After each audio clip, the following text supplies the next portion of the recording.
B'Shem Hashem na'aseh v'natzliach. Hello, Achim Yekarim, how are you? Hope everything is well. Hope you're enjoying the holiday. Hanukkah is upon us, the day, holiday full of miracles. But also at the same time, we're coming up on the end of the secular Christian year, end of year 2016. Many people have very little understanding and knowledge about our history. And as we always say, there's always a connection of what's happening in the world, either as a whole for our nation or independently, connected to our weekly parasha. Now, weekly parasha, Parashat Miketz, is the second half of the story of Joseph and his brothers after they sold him. And this week's parasha begins with Joseph's salvation. Hashem decides that he spent enough time in jail, 12 years in jail, and now he's taken him from the absolute bottom of the barrel to becoming the viceroy of Egypt in a matter of moments. Literally a matter of moments. They even says in the beginning of the parasha that they hurried him, meaning they ran him all the way from the jail, all the way to Paro, in order to translate the dream. And then after Paro sees Joseph's divine wisdom that Hashem gave him, he says this in chapter 41, verse 44. Pharaoh says to Joseph, I am Paro, and without you, no man may lift up his hand or foot in all the land of Egypt. And here, Paro makes Joseph the viceroy. He makes him second in command. In essence, he's telling him that, hey, listen, now that you're here, now that you're going to be the viceroy, you have the complete job. In essence, you do everything, you run everything, you have the wisdom, you have everything, you run the show. And in essence, you become king. And the only one that could override you is me, but I'm not really interested in doing anything anymore. So this is something extraordinary. This is something that we see ourselves sometimes, where people today feel like little mini Josephs, where they have a lot of success in life, their business is growing, their reputation is growing, their popularity is growing, and all of us get a big head, and we start developing partnerships with some people that are not necessarily the same type of partners we would have made in the beginning of our journey. We start making friends with some people that are not necessarily the type of friends we would have made in the beginning of our journey. And unfortunately, in today's world, there's so much confusion about what's happening, is that sometimes you see things that are completely confusing, that on one end are actually part of the prophecies of what's going to happen at the end of times, as it says in the Gemara Masechet Sotah, page 49, where it says there's going to be a lot of confusion, and literally things are going to be the opposite of what they're supposed to be, where our leaders are going to work against us. And sometimes you see in the news these strange articles about so-called Orthodox rabbis that are making partnerships with the Christian world. Aside from the fact that many of the articles are fake, nonetheless, even the ones that are real are not necessarily what they seem to be. But regardless of that, whether people believe them, whether it's happening, not happening, this is something we all have to understand, and what's connecting all of this to this week specifically.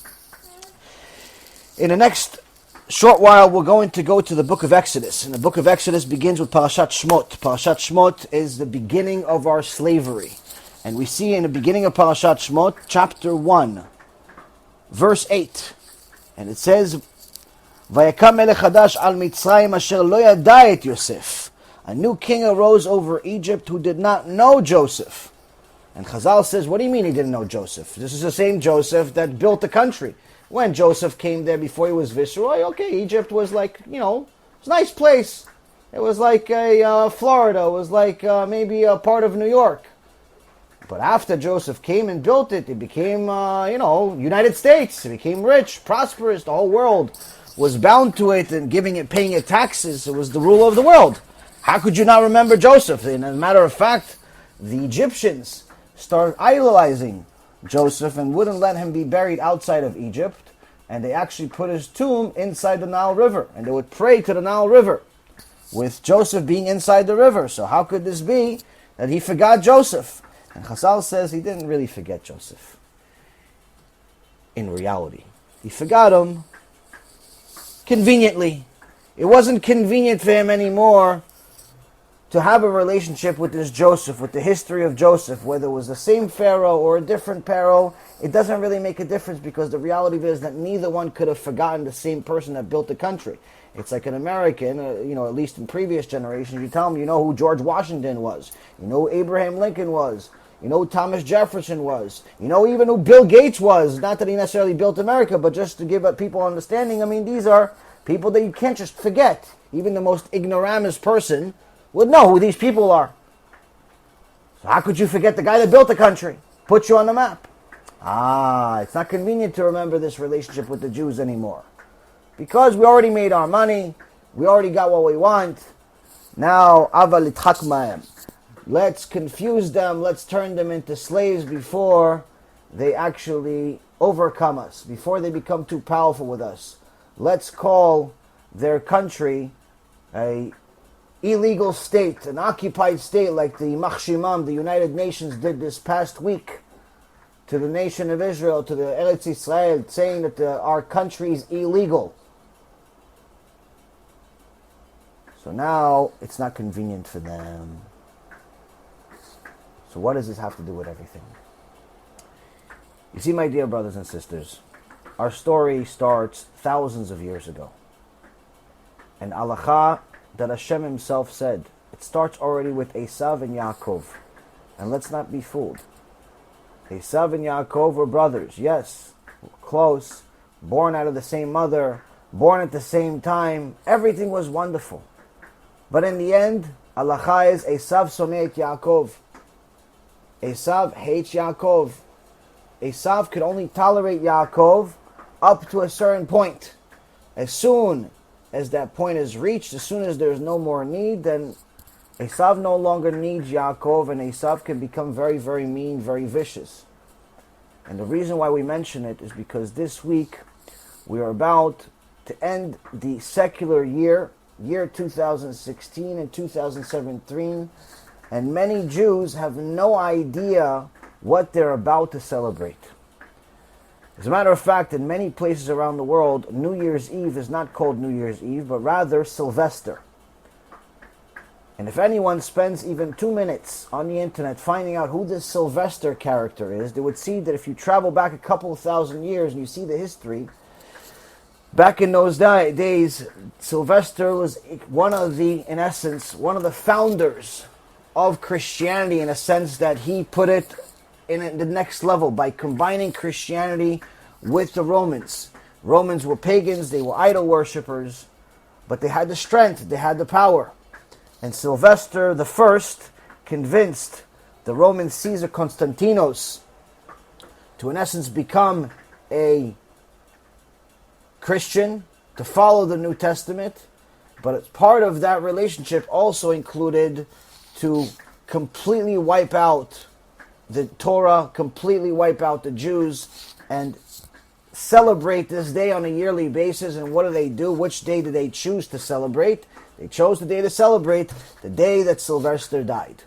In essence, his birthday, his death day, they celebrate this day each year, called December 31st, as a day that they're going to, that's the New Year's. Now, even though over the last couple of thousand years, you can see that the New Year's has changed multiple times, because the Christian calendar is not really a precise calendar. It's changed multiple times. It used to be celebrated in March, and then at other times at different parts of the year, and then eventually about 500 years ago it came back to being celebrated.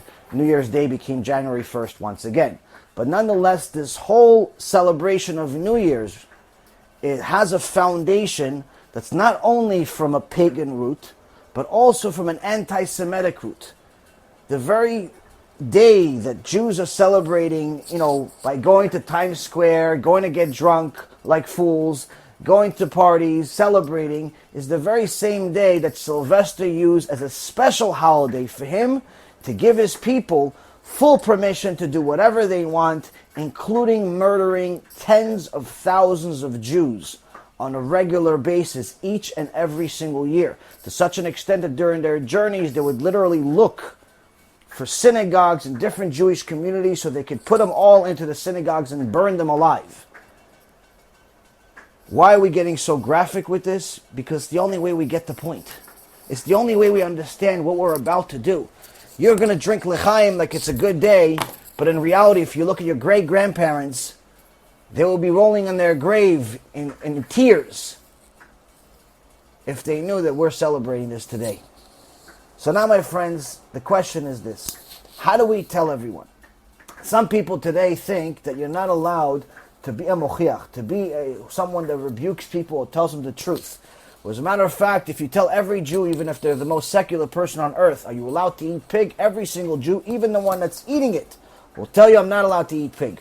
Some choose to eat it anyway, but everyone knows, according to the Torah, you're not allowed to eat it.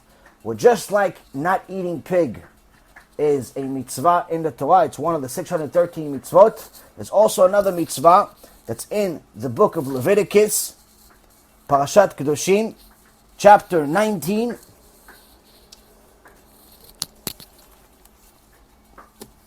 verse 17. It says, you shall not hate your brother in your heart.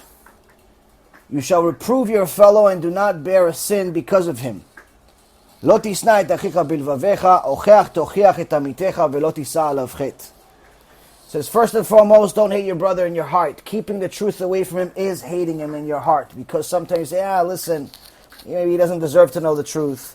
Maybe he can't handle the truth. Not allowed to do that. Aside from that, there's obviously other types of hates in your heart, jealousy and so on. But aside from that, it says you must reprove your fellow. You must reprove your brother. If you see your brother is violating Shabbat, you have to tell him. If you see your brother is stealing, you have to tell him. If you see your brother is cheating, you have to tell him. But most importantly, if you see your brother is about to go do l'chaim on New Year's Eve, celebrating, in essence, the ancient Hitler from 2,000 years ago, you have to tell him, hey, my friend, hey, my brother, hey, my fellow Jew, hey, even my fellow Christian who doesn't believe in the previous horror show that your ancestors had, you know you're about to celebrate the worst type of anti-Semitism the world has ever known. The one that was by the Romans and then the ones that was by the Christians combined. The ones that destroyed the Beit HaMikdash. And the ones that have put us in exile for the last 2,000 years. The one that has burned tens of thousands of Jews on a yearly basis as a holiday, as a celebration. Do you know? Do you know that that's what you're about to celebrate? No, I'm not connected to that. I'm just going to have some fun with my friends. Okay, so why don't you do it on Tuesday? Why don't you do it on Wednesday? Why don't you do it on any other day? Why don't you do it on December 28th? Why don't you do it on January 15th? Why don't you do it on Rosh Hashanah? Why don't you do it any other day? Well, you have to go that day? And this is where reality comes in. This is what we have to understand. You must rebuke your friends. You have to tell them the truth because, unfortunately, most of them don't know. And if you just send them this, they'll understand that, you know what? Even if they want to hang out, they can always do it on a different day. They don't have to do it on a day that their ancestors were murdered. And for those of us that are saying, hey, listen, maybe we're not supposed to, rebuke people. Well, here you go. This is a mitzvah. Just like not eating pig is a mitzvah that you're not allowed to do, not rebuking is also.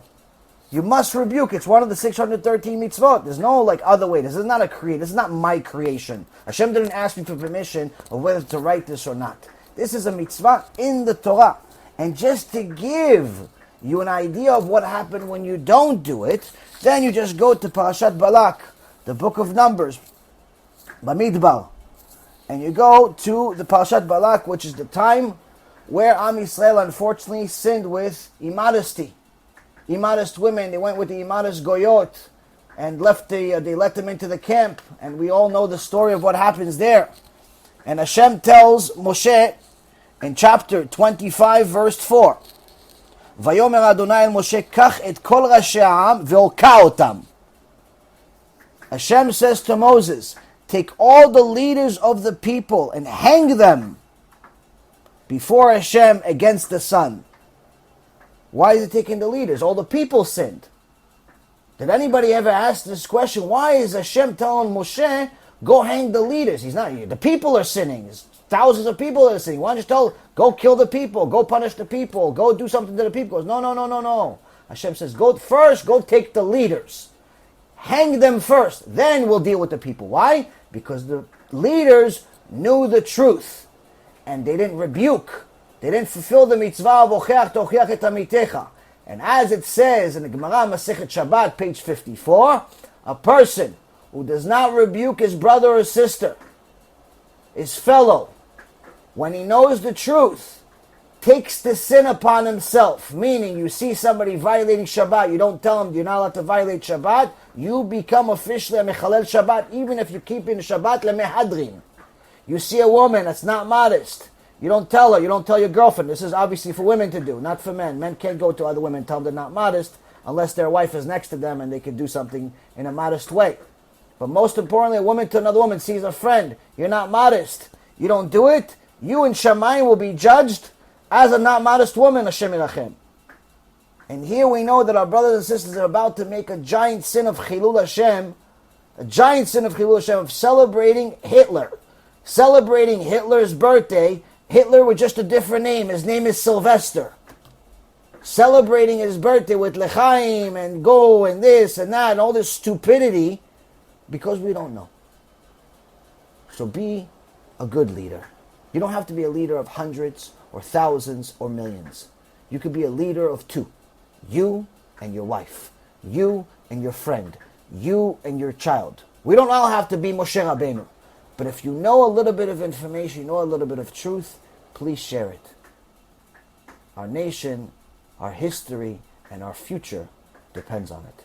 May Hashem continue to bless all of you, to see the truth, to fulfill the truth, and to spread it too. Kol Tuv.